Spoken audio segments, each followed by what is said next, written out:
Nous allons continuer dans la même lancée que le frère Jean Gérard hier. Nous allons parler des difficultés dans l'oraison.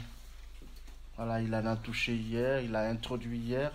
Nous allons essayer de l'approfondir à travers surtout Saint Jean de la Croix. Avant de proprement parler des difficultés dans l'oraison, il me semble important de nous situer à travers une rapide description du cheminement spirituel de l'âme à l'école de Saint Jean de la Croix. Car une compréhension d'ensemble de ce qu'il appelle la bienheureuse aventure, cette quête d'union de l'âme à Dieu,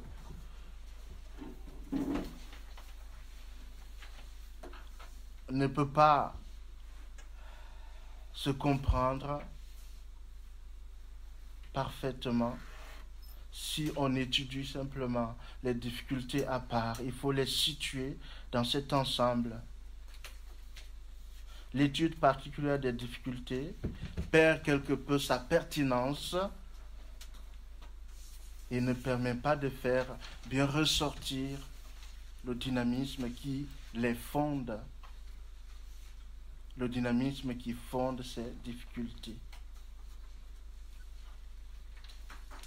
Cela est d'autant plus vrai que les difficultés se distinguent plus ou moins selon les grands repères de la vie spirituelle. Voilà. Il y a des moments de la vie spirituelle, ce ne sont pas des étapes successives, mais c'est des repères auxquels sont liées ces difficultés. Donc si on ne connaît pas ce grand mouvement, cet ensemble, on va étudier les distractions, on va étudier la sécheresse, mais on ne saura pas à quel moment ça peut se produire. Voilà. Donc ce petit temps que je voulais prendre avec vous, retracer dans l'ensemble du parcours spirituel de l'âme. Donc il y a d'abord un départ. Un départ et un terme. Le terme c'est quoi? Tout de suite Jean de la Croix nous dit, c'est l'union de l'âme à Dieu. Nous sommes faits pour être unis à Dieu. Nous tendons vers cette union qui se réalise déjà dans ce monde à travers l'amour et pleinement dans la vision bienheureuse quand nous verrons Dieu face à face.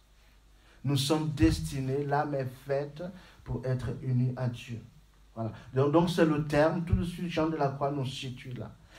Et c'est un pédagogue, un père spirituel, ce n'est pas un doctrinaire, mais un père spirituel, un guide spirituel qui nous prend par la main pour faire ce chemin. Qui va nous dire, voilà les pièges, voilà les difficultés, comment il faut faire. Si vous avez compris ça, vous n'aurez pas de mal à entrer dans les œuvres de Saint Jean de la Croix. Parce que, extérieurement, c'est rebutant, le langage difficile. Mais ce n'est pas de la doctrine cérébrale. C'est un père spirituel, un guide spirituel, qui veut nous conduire à cette union, nous fait parcourir ce cheminement et qui nous montre les pièges à éviter, les attitudes à prendre pour correspondre à l'amour de Dieu. Donc, il y a ce terme, mais il y a un départ. Et ce départ, c'est le monde des passions, des apparences, le monde étroit et crépusculaire, où les sens commandent à la raison, qui elle-même se rebelle contre Dieu. Rappelez-vous tout ce que le frère vous a dit hier par rapport à l'anthropologie chrétienne. Ce monde-là, c'est le point de départ. Il y a un égocentrisme des appétits en nous.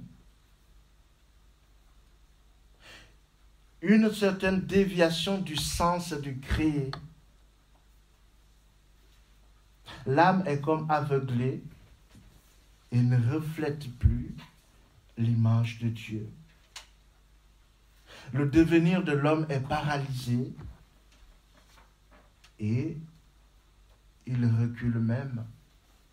Voilà le point de départ. On est tous partis de là. On a eu une conversion qui nous a tournés vers Dieu.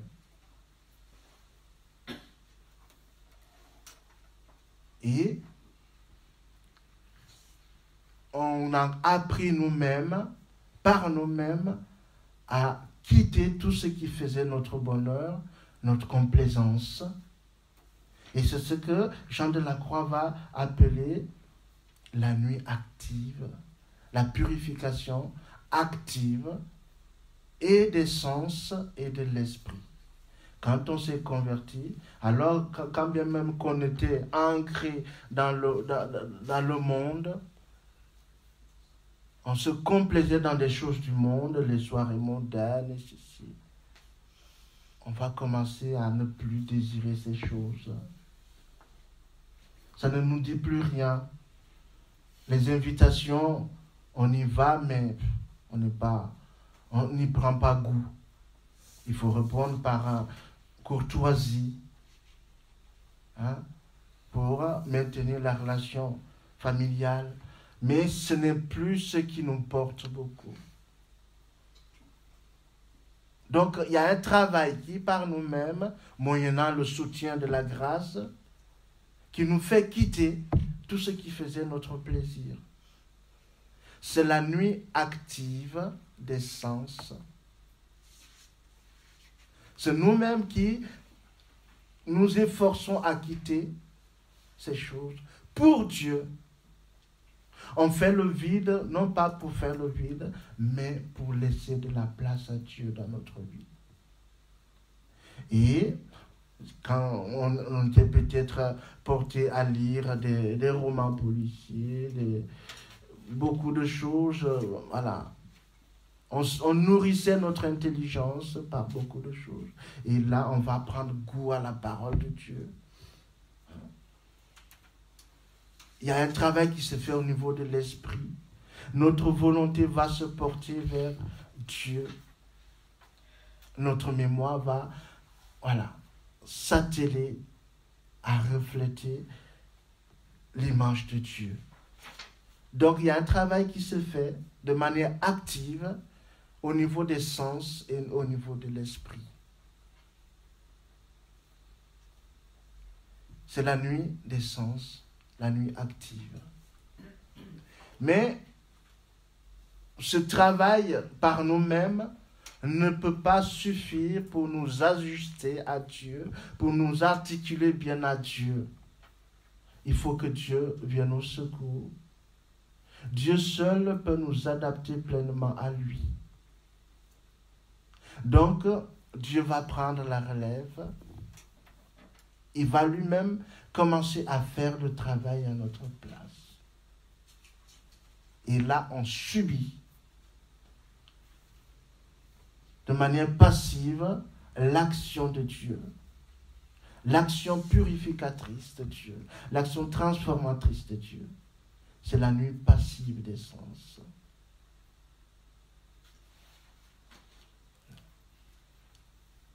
Et la nuit passive de l'esprit. La nuit passive des sens, c'est que Dieu va venir purifier nos sens en se communiquant désormais à nous, non pas de manière sensible, mais de manière spirituelle. Avant, quand on priait, on était tous, le sentiment était émoussé, on était dans les airs, on sentait quand on va à la messe, la parole de Dieu tout de suite, ça nous émerveille. Voilà. Notre intelligence, notre imagination, voilà, arrive à travailler sur la parole de Dieu, à produire des idées qui nous enchantent, à un certain moment, rien de tout ça. On ne sent plus rien. On a de la peine même à prier. On passe des heures à prier, rien. Et on pense que Dieu nous a quittés. Dieu n'est plus présent. C'est pourtant un travail divin qui se fait là. Dieu veut nous accoutumer à lui, à son esprit. Parce que Dieu est spirituel. Dieu n'est pas dans le sensible. Ce n'est pas un être sensible, c'est un être tout purement spirituel. Donc il s'adapte à nous dans un premier temps, en nous comblant de grâces sensibles à notre conversion. Quand on voit les convertis, voilà, ça fuse de partout et ça frise l'exaltation. Hein. Ils sont exaltés. Ils sont exaltés. Ça, c'est une grâce. Les grâces sensibles, les grâces senties. Mais, à un certain moment, Dieu ne veut pas qu'on reste à ce niveau. Parce qu'il veut nous combler davantage. Alors, il va nous élever au niveau de l'esprit. Et ça, c'est éprouvant pour nous. Parce que nous sommes des êtres de chair, des êtres sensibles. Nos sens sont comme mis en berne, inutilisés. Alors on est perdu. Or, nous verrons avec la sécheresse spirituelle cet après-midi comment se fait ce travail et comment Dieu agit, quelle attitude tenir à cette étape. Donc on voit bien qu'au début, dans la nuit active des sens et de l'esprit, ce qui va être plus marquant, ce sera les distractions. Voilà. Parce qu'on vient de quitter le monde pour être tourné vers Dieu, mais le monde ne va pas nous lâcher rapidement. Nos souvenirs, nos sens seront, ayant été affriandés longtemps aux choses du monde, auront du mal à être recueillis.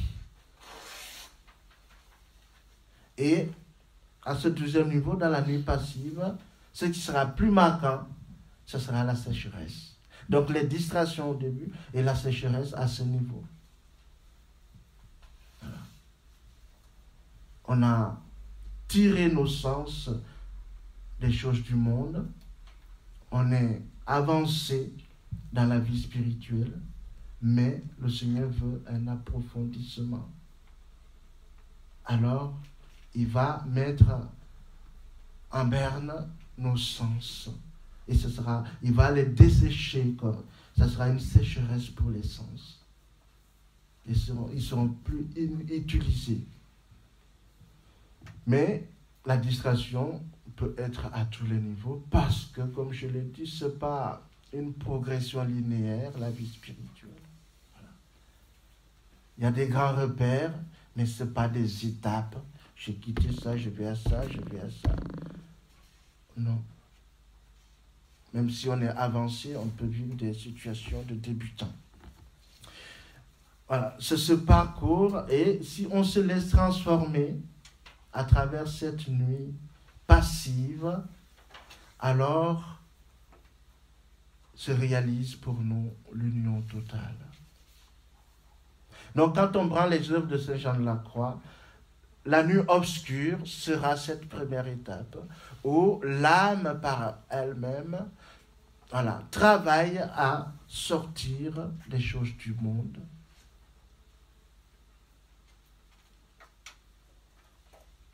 Et ça va continuer dans la montée du Carmel plutôt, dans la nuit obscure. Et après, ça sera, l'âme libérée va s'élancer à la conquête de son bien-aimé. Ça sera un peu le cantique spirituel. L'âme étant détachée des créatures, s'élance totalement à la poursuite de son bien-aimé. Fait l'expérience de l'amour. Et on voit bien dans le cantique spirituel, cette liberté acquise par l'âme lui permet de traiter avec les créatures dans une juste relation. Il va chercher Dieu à travers les créatures. Ce ne sera plus les créatures pour elles-mêmes. C'est pourquoi l'âme va parcourir toute la création, demander s'ils n'ont pas vu son bien-aimé passer par là. On va dire, oui, il est passé par là. C'est-à-dire, Dieu a laissé l'empreinte de sa beauté dans les créatures. Donc, notre relation à la création sera pour contempler en elle cette beauté de Dieu. Donc, c'est une juste relation qui s'établit avec la création. La création devient un moyen pour nous unir à Dieu. L'âme va aller contempler la beauté de son Seigneur, de son époux, dans la création. Il va parcourir toutes les créatures, leur demandant s'ils ne l'ont pas vu passer par là. Donc toute la création est vue en Dieu. Ça, c'est un peu le cantique spirituel. Et au terme, ce sera la vive flamme, où l'âme sera totalement transformée en Dieu, totalement ajustée à Dieu, et son opération sera celle même de l'Esprit Saint. C'est l'Esprit qui agira en elle. Ce sera la spiritualisation de l'âme. C'est notre spiritualisation, notre intériorisation, notre unification, notre simplification. C'est la communion et l'universalisation de notre être.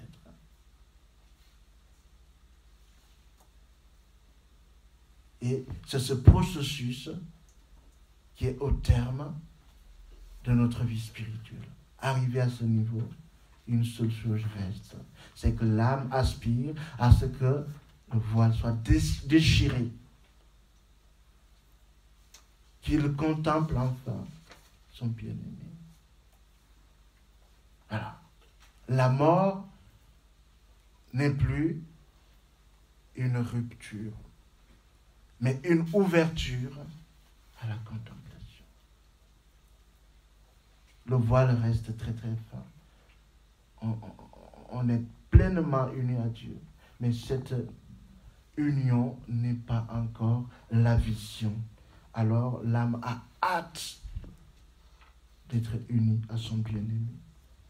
Donc ce parcours que Jean de la Croix nous enseigne, si on comprend ça, on peut bien lire ses œuvres sans trop de peine, sans être trop rebuté. Voilà. Donc, un départ, un terme, et puis un chemin. Pour comprendre les exigences du chemin, il faut garder présent le point de départ et le terme. Quand on oublie le point de départ et le terme, on ne peut pas comprendre les exigences du chemin. Et comprendre qu'aucune créature ne peut par ses propres forces atteindre le sommet, le terme, la transcendance divine. Le moyen pour y parvenir, nous dit Saint Jean de la Croix, ce sont les vertus théologales.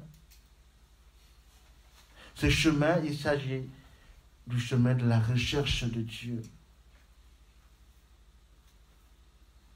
une recherche sous la force d'un attrait, d'un amour.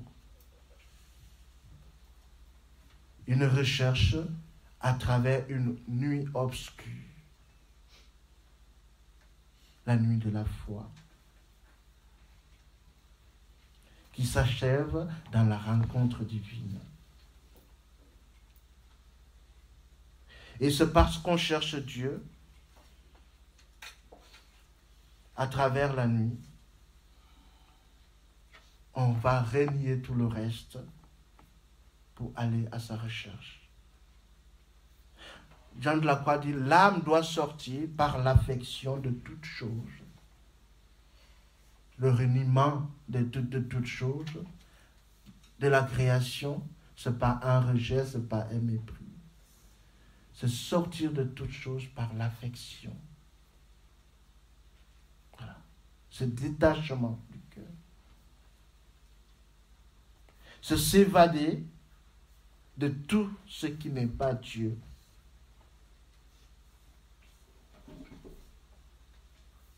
On ne se prive pas pour se priver, mais pour donner place à Dieu. Pour laisser place à un plus grand bien. Donc on comprend que l'amour seul opère ce vide. Donc un chemin qui aboutit à un processus de transformation, de divinisation, de spiritualisation.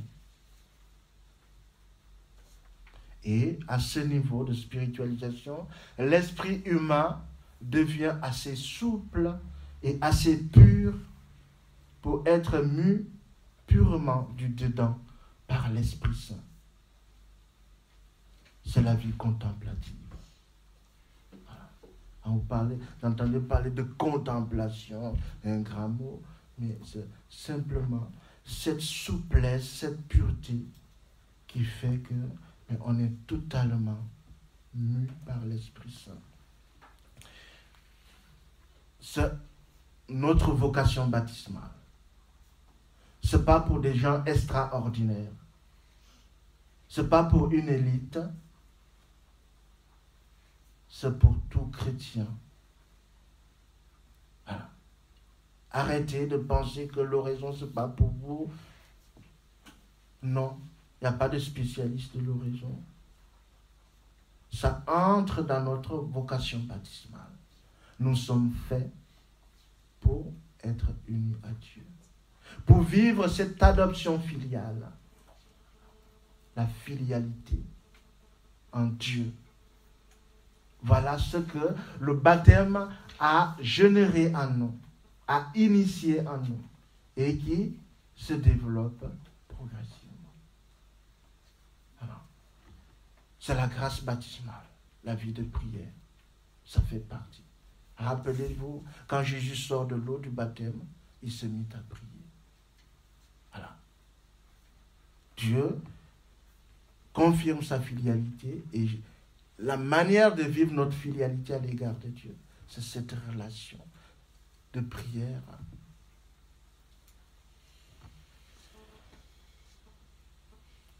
Voilà, je vois là.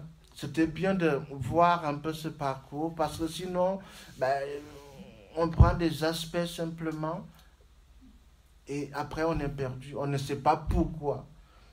Pourquoi la sécheresse, pourquoi les distractions sont là. Mais ça s'inscrit dans un cheminement qui a un début et un terme.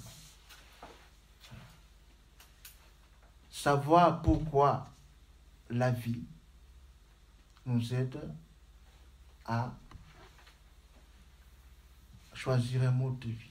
Quand je ne connais pas le but de ma vie, ça devient difficile de mener ma vie. Donc, le but de la vie spirituelle, c'est l'union à Dieu.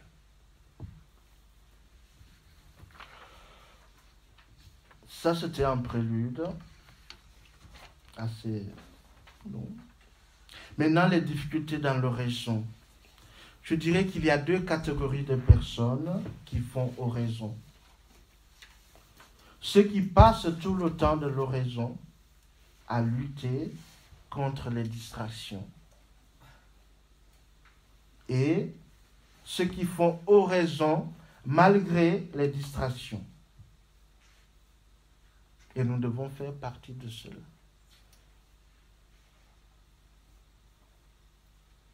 Et dès le point de départ, il faut retenir que les difficultés ne doivent jamais être un obstacle à la prière. Il est toujours possible de prier quand on a compris la véritable nature de la prière. La question est là. Donc il y a 3 ordres de difficultés liées à la prière. D'habitude, on s'arrête seulement au premier ordre, qui sont les distractions et la sécheresse. Mais il y a 3 ordres. Il y a des difficultés qui résultent de l'idée qu'on se fait de la prière, de l'idée qu'on se fait de l'oraison. Les premières difficultés viennent de là. Quand ce n'est pas bien situé dans ma tête, j'aurai des problèmes. Deuxième ordre de difficulté, ça découle de la préparation. Ça découle de la préparation. Et puis, troisième ordre de difficulté est relative à la pratique, à l'exercice de l'oraison, c'est-à-dire les distractions et la sécheresse. Donc, difficultés liées à l'idée qu'on se fait de la prière, difficultés liées à la préparation et difficultés liées à la pratique, à l'exercice. Et ce matin, je voulais m'arrêter aux 2 premiers ordres de difficultés, c'est-à-dire la compréhension qu'on a de l'oraison et puis la préparation. Et cet après-midi, nous traiterons les difficultés proprement liées à la pratique de l'oraison, c'est-à-dire les distractions et la sécheresse. Difficultés liées à l'idée de la prière. Il y a une fausse idée ou de fausses idées qu'on se fait de l'oraison.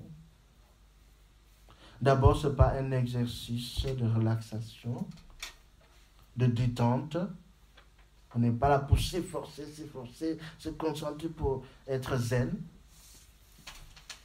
La détente dans la prière, dans l'oraison, n'est qu'un effet secondaire. Mais ce n'est pas l'essence de la prière. C'est une relation.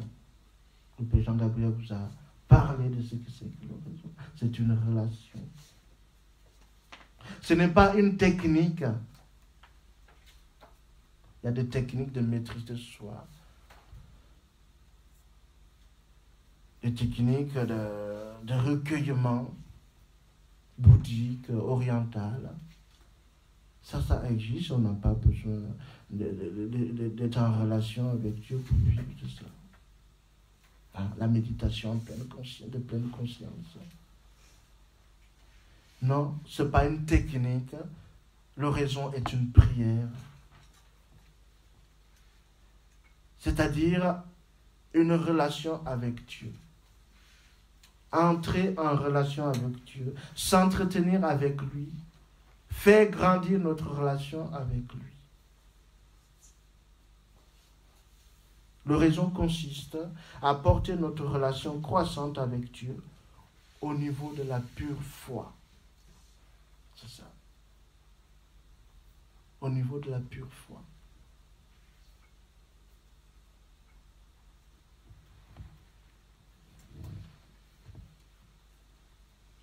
Donc, l'idée qu'on se fait de l'oraison, ça va impliquer un manque de pauvreté peut-être, une illusion cérébrale et une illusion sensible. On pense qu'il faut penser, il faut se creuser la tête. On dit, j'ai pas souvent d'idées. Je manque d'idées dans la prière. Non, c'est pas cérébral. Ou bien je n'ai rien senti. Donc il y a une illusion cérébrale et une illusion sensible qui menace l'oraison. L'oraison n'est pas une auto-hypnose. Voilà. On n'est pas là pour s'hypnotiser.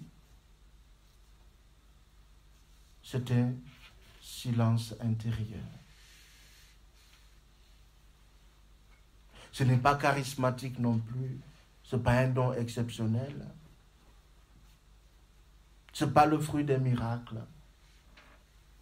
C'est la pratique croissante de la foi, de l'espérance et de la charité. Voilà. Ce qu'on fait dans l'oraison, c'est des actes de foi, d'espérance et de charité. C'est ça.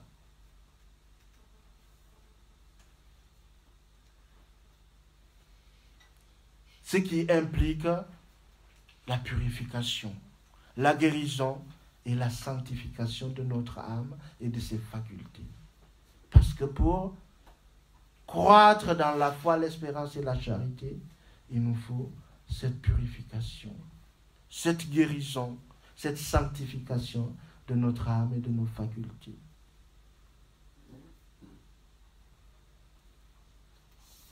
Et le processus de notre croissance, de notre transformation, s'appuie sur l'accroissement de la foi, de l'espérance et de la charité. Voilà. Donc, si vous avez bien compris l'oraison, la manière de mesurer la qualité de notre oraison, c'est de savoir si on grandit dans la foi, l'espérance et la charité. Voilà. Ce n'est pas pour venir là être zen, pour... non. Ce n'est pas pour réaliser des prouesses, c'est pour poser des actes de foi, d'espérance et de charité. Donc, on voit bien que l'esprit qu'on se fait de l'oraison entraîne 3 écueils, 3 difficultés. Voilà. Il y a le manque de pauvreté, le manque de préparation, le manque de gratuité. La pauvreté, manque de pauvreté, je parlais d'illusion cérébrale et d'illusion sensible. L'illusion cérébrale,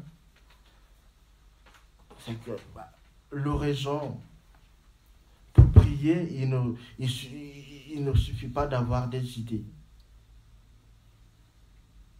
On ne vient pas près de Dieu pour faire des dissertations. Voilà. Dans la dissertation, il faut beaucoup d'idées. Non, on ne vient pas pour ça. Mais pour conformer notre volonté, nos projets, nos sentiments à la volonté divine, à son dessein d'amour. Je dirais que l'oraison est comme un exercice de bronzage spirituel. On vient s'exposer au soleil divin qui bronze notre âme.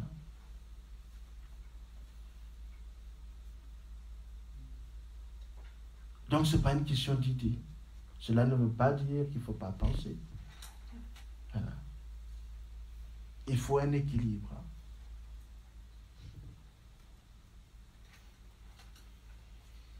Et l'idée qu'on se fait de la prière rend impossible la réalisation de la recommandation à la prière continuelle. Prier sans cesse.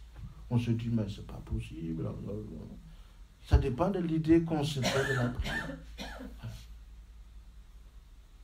Si j'entends la prière comme un moment d'auto-hypnotisation ou de concentration,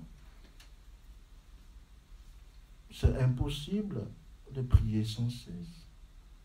Mais la prière, l'essence de la prière, c'est cette présence à Dieu. Thérèse, l'enfant Jésus va dire, la prière pour moi n'est rien d'autre qu'un regard jeté vers le ciel, une élévation de l'âme. Il s'agit de vivre de la présence de Dieu.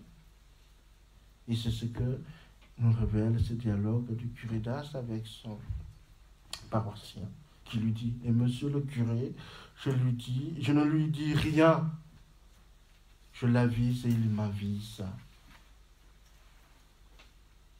La prière est un langage du cœur, qui est d'abord de l'ordre de la foi, du regard de foi.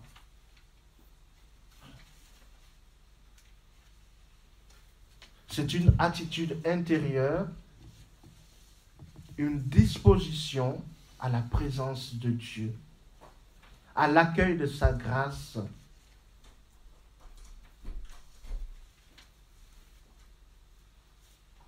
Il s'agit d'apprendre à regarder et à nous laisser regarder, à aimer et à nous laisser aimer. C'est ça, l'essence de la prière. La méditation, l'effort intellectuel et imaginatif doit être toujours traversé par le désir de rencontrer Dieu et de faire sa volonté, son amour. C'est le Dieu vivant que nous cherchons. C'est devant lui que nous nous tenons. Dieu est vivant. Ce n'est pas une idée.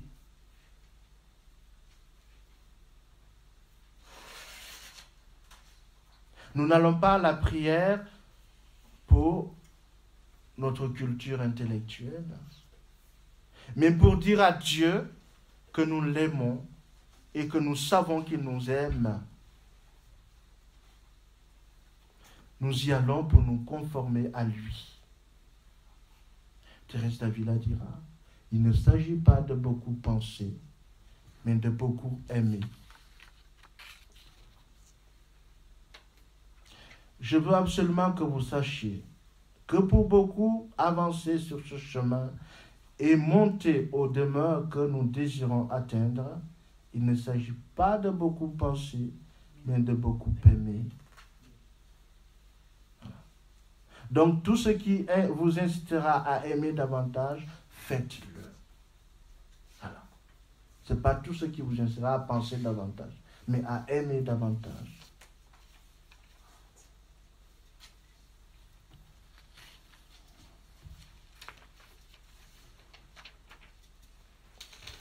C'est jusqu'à 10h30. Hein? Ok. Et puis, il y a... Après cette illusion cérébrale, il y a l'illusion sensible.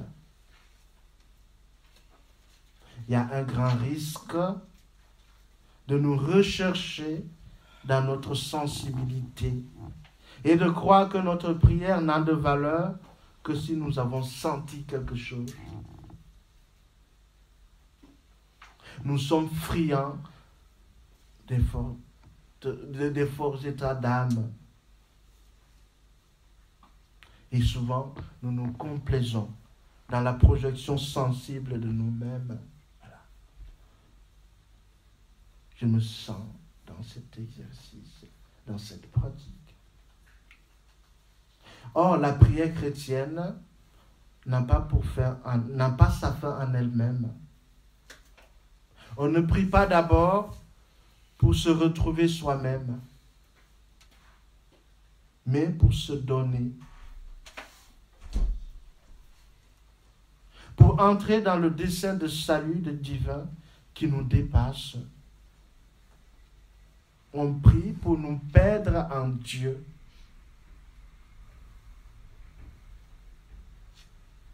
Ce qui compte dans l'oraison, ce n'est pas d'abord la sensation de l'expérience intérieure, qui peut rester parfois ridicule. Mais l'important, c'est celui qui est l'objet de cette expérience. Ce qui compte, ce n'est pas l'expérience sentie, mais le don de nous-mêmes. Il faut faire oraison, non d'abord pour recevoir, mais pour donner, pour se donner, pour se perdre. Donc, ce qui préside à notre oraison, à notre prière, c'est l'amitié avec Dieu. Et qu'est-ce que nous donnons à Dieu dans l'oraison? Tout simplement l'occasion de manifester sa bonté. Dieu veut qu'on lui donne l'occasion de se donner à nous. Voilà. Voilà ce que nous apportons dans l'oraison. Donner à Dieu l'occasion de manifester sa bonté.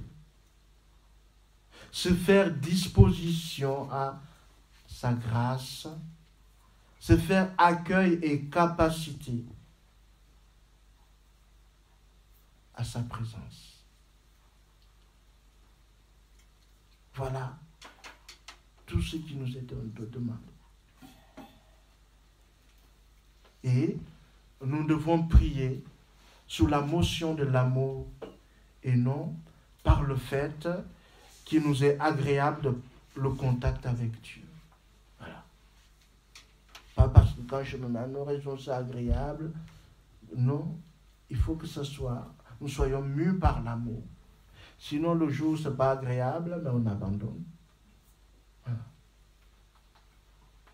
Venir à Dieu, simplement pour l'euphorie intérieure que nous recherchons dans la prière, ce n'est pas encore aimer. Quelqu'un disait, tant que l'on n'aime pas pour rien, on n'aime pas encore vraiment. Il y a une certaine gratuité à vivre dans l'oraison. Quand on n'est pas dans cette gratuité, on ne peut pas grandir dans l'oraison, dans la vie d'oraison.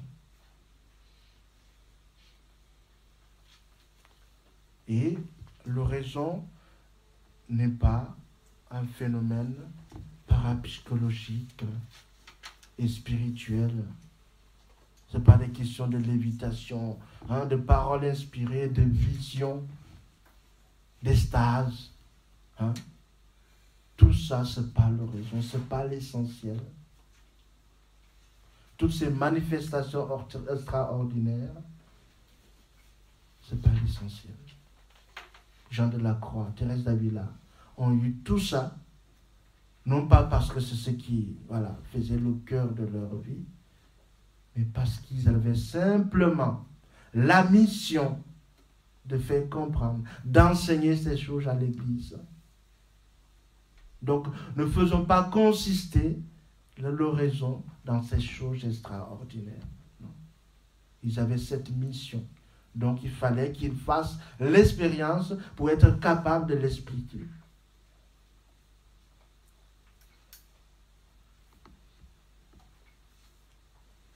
Donc, l'oraison reste un chemin d'humilité et de foi. L'humilité et la foi. La foi qui est le moyen par excellence pour parvenir à l'union à Dieu. Voilà.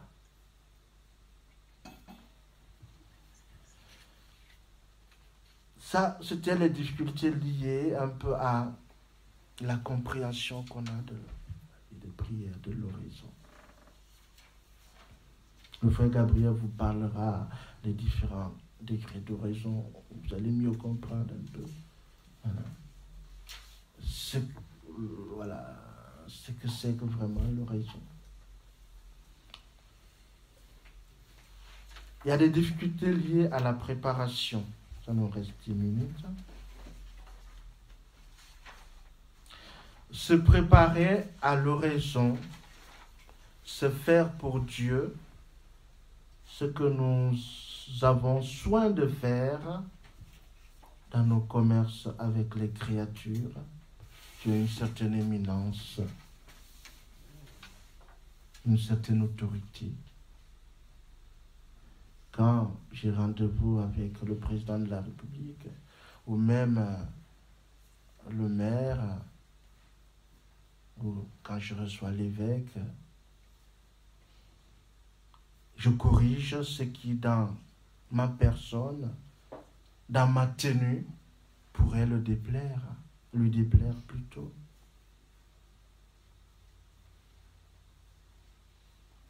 Je prépare mes pensées.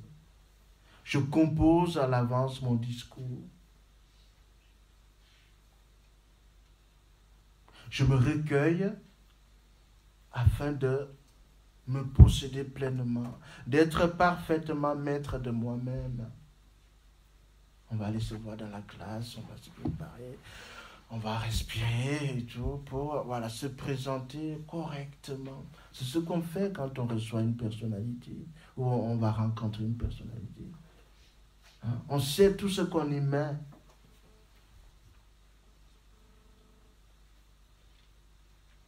Donc se préparer à l'oraison, c'est faire pour Dieu ce que nous avons soin de faire dans ces rencontres.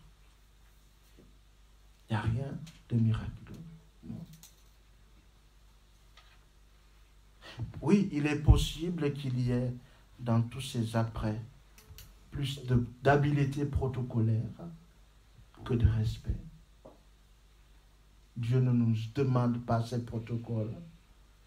Je ne suis pas là à me parfumer, à me pomponner, non.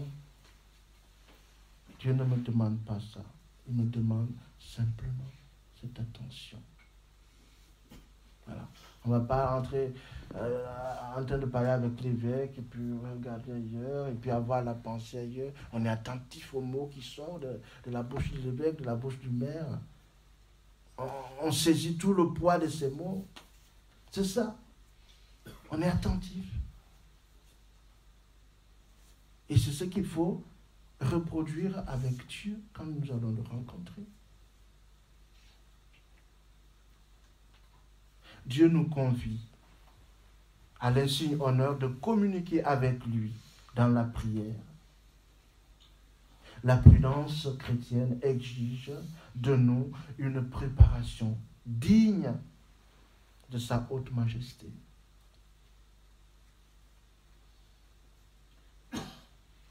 Et souvent, nous nous comportons dans nos rapports à Dieu avec une certaine indécente familiarité. C'est tellement familier. Voilà. On entend à l'église, tout de suite les gestes de génuflexion tellement rapidement faits, le signe de croix, voilà. Tout ça, il y a une certaine indécence dans la relation. Soit on est totalement dans cette indécence, ou on est dans une crainte servile. Ça c'est un peu plus rare. Alors, quelle préparation il nous faut apporter à la prière? La prière doit occuper dans notre temps et dans nos œuvres une place de choix. Je n'organise pas la prière en fonction de mes activités, mais j'organise mes activités en fonction de mon temps de prière. On fait souvent le contraire. C'est-à-dire, on organise tout et en fonction de ça, on va trouver un temps pour la prière. Or, ce tout qui doit être organisé en fonction de la prière. Et c'est ce qui est dit dans l'oraison à l'office, que nos activités prennent en toi leur source et reçoivent de toi leur achèvement. C'est ça. Nos activités doivent prendre leur source en Dieu, donc dans la prière, et recevoir leur achèvement de Dieu par la prière, à travers la prière. Donc ce qui est central, la place de choix, c'est la prière. Voilà. Après cela, Il y a un proverbe arabe qui dit que ce ne sont pas les difficultés du chemin qui font mal aux pieds, mais le caillou que tu as dans la chaussure. Voilà. C'est le caillou que tu as dans la chaussure. Et ce caillou pour nous, c'est quoi? C'est l'exercice de nos sens qui, en raison du désordre du péché, abaisse notre vie vers le monde au lieu de l'élever vers Dieu. C'est la dissipation, les distractions de l'âme et des sens à l'extérieur, dans les activités. C'est les passions. Si je ne travaillais pas à maîtriser un peu mes passions, j'aurais du mal à faire le raison. Si je suis agité intérieurement, j'ai la colère, la haine, l'envie, mais je ne peux pas vivre l'oraison de manière tranquille. Donc il faut que j'apprenne à travailler ces passions en moi pour m'apaiser. Travailler à m'unifier, à me simplifier. Les passions nous complexifient.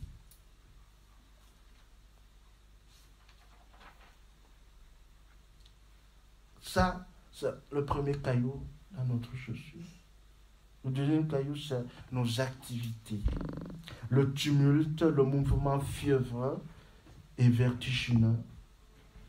Des activités dévorantes du travail, des affaires et des plaisirs. Voilà. Le travail, les affaires, les plaisirs peuvent être un empêchement pour grandir dans la vie d'oraison s'ils ne sont pas modérés. Oui, nous sommes une génération d'hommes et de femmes inquiets, dont l'activité surmenée se dépense toutes aux affaires. Les affaires qui doivent, oui, assurer l'avenir de la famille, qui doivent assurer la sécurité de vie. Il faut ces affaires. Il faut s'appliquer à ces affaires. C'est notre devoir d'État. Mais il y a dans la conduite des affaires, dans le travail, des coupables excès. Si les affaires, le travail doivent occuper notre vie, il ne leur est pas permis de la tourmenter jusqu'à nous faire oublier la grande et unique affaire qui doit se traiter avec Dieu. Dans le sanctuaire de l'âme, dans le sanctuaire de notre conscience. Voilà. C'est une question d'hygiène, d'écologie de vie.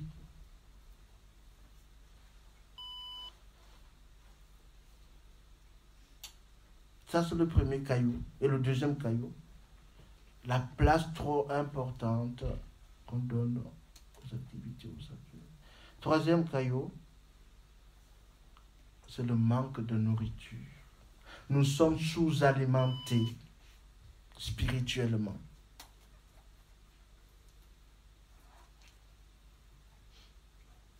Manque de connaissance de la parole de Dieu. Manque de connaissance de la doctrine, de la foi. Nous sommes sous-alimentés. Or, prétendre aimer quelqu'un qu'on ne connaît pas, c'est risquer d'en rester à une affectivité purement sensible. Voilà.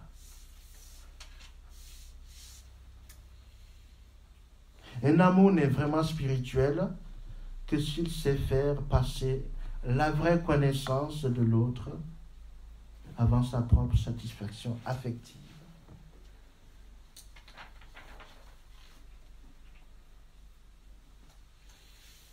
Pour échapper à la tyrannie de notre égoïsme affectif. Il faut cultiver notre intelligence. Connaître la parole de Dieu, connaître la doctrine. On fait beaucoup de lectures. Il y a des gens qui avalent des romans policiers en longueur de journée. Mais demande-leur un passage de l'Écriture. Ils ignorent totalement. Alors que ce sont des grands lecteurs, mais ignorant totalement la parole de Dieu. Or, on ne peut confronter nos désirs, nos pulsions intérieures à l'Écriture, à la doctrine, que si nous connaissons cette Écriture et cette doctrine. Parce que c'est l'Écriture et la doctrine qui nous disent les grands désirs du Christ et de l'Église. Pour connaître la volonté de Dieu, je ne vais pas chercher ailleurs, je vais dans l'Écriture. Les gens disent, mais c'est difficile de savoir la volonté de Dieu, je ne sais pas. Lis l'Écriture, Dieu nous a parlé à travers son Fils. Et l'Évangile, c'est le témoignage du Christ. Dieu nous a tout dit. Donc il y a un travail intellectuel qu'il faut, le minimum. Notre catéchisme ne suffit pas. On l'a fait depuis Mathusalem, avec de femmes qui étaient généreuses, mais voilà, qui n'avaient pas la formation. Donc, il ne faut pas s'en tenir là. On ne peut pas grandir dans notre vie de prière, dans notre raison, si on reste à ce niveau minimal de connaissance de la parole de Dieu, de la doctrine. Donc il ne s'agit pas, je dis dans un premier temps, ce n'est pas quelque chose de cérébral. Il s'agit de faire un équilibre entre la paresse et la gourmandise intellectuelle. Voilà. Nous sommes souvent dans la paresse intellectuelle. Voilà. Paresse intellectuelle par rapport à la parole de Dieu et à la doctrine de la foi. Peut-être, ouais. Donc, faire équilibre entre la paresse et la gourmandise. Il y a des gens, ceux qui font consister en une activité cérébrale, l'oraison, ils seront dans cette gourmandise intellectuelle. Non, c'est pas ça. Donc, la lecture de la parole de Dieu, la méditation de la parole de Dieu, mais qui n'a de valeur que si elle nous amène à nous entretenir avec Dieu. Et en dernier lieu, le dernier caillou, c'est notre manque de désintéressement. On recourt à la prière pour uniquement notre bien. On va recourir à la prière seulement après avoir tout essayé quand on a des problèmes. Voilà. Quand on a tout essayé, alors on va recourir à la prière. C'est le dernier recours. Ça devient intéressé. Non. Ça devait être le premier recours parce que quand on aime quelqu'un, dès que quelque chose nous arrive, on se tourne vers lui. On lui partage ce qu'on vit. Non, ce n'est pas parce qu'on n'a pas pu résoudre nos problèmes et tout, on va enfin nous tourner vers Dieu. Donc, il y a un manque de désintéressement de la prière. Et ça ne peut pas aider l'oraison à grandir. Donc, vous voyez bien, ce sont des difficultés. Quand ce n'est pas résolu, on va se focaliser sur la distraction, sur la sécheresse. On n'est pas à ce niveau. On est encore au point de départ. La sécheresse, c'est des gens qui ont fait un grand pas déjà, qui vivent déjà de Dieu, mais que Dieu veut simplement les faire avancer davantage. Donc, il ne faut pas se focaliser sur la sécheresse, il faut d'abord cette préparation, cette compréhension de l'oraison, de ce qu'est vraiment la prière. et ce soin à la préparer. Voilà.